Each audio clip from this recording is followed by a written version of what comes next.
What sort of finish should you put on top of your workbench? Folks have been asking that question since the beginning of, well, workbenches.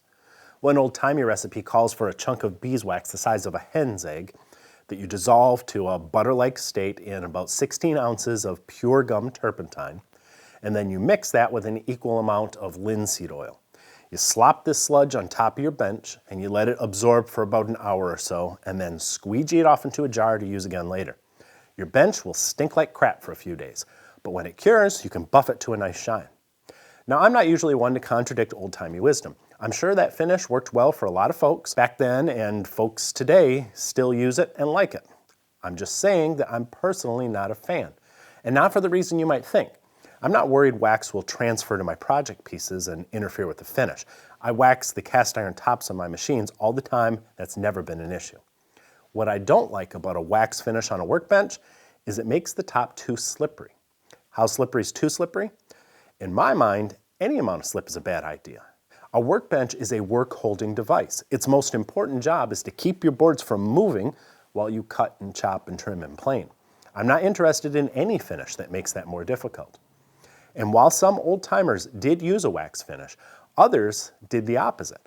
Not only did they leave their tops bare, but they would occasionally rough up the surface with one of these. This is a toothing plane. The surface this thing leaves behind is not pretty, but it sure helps grip your boards better than a slippery film. Now, I don't go that far. After all, I have a beautiful European beach workbench that costs a lot of money. I want it to look nice. So I occasionally sand or plane the surface, and then I give it a light coat of boiled linseed oil.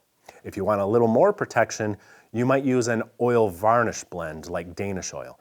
But don't build up a thick film, and I would definitely stay away from polyurethanes or anything that might turn your bench top into a skating rink. This is a Koenigsegg, Sweden's finest sports car. This is a Sjöbergs, Sweden's finest workbench. There are things for people who appreciate quality and high performance, something they can pass down to their grandkids' You can't afford this, but this will cost you less than a good cabinet saw.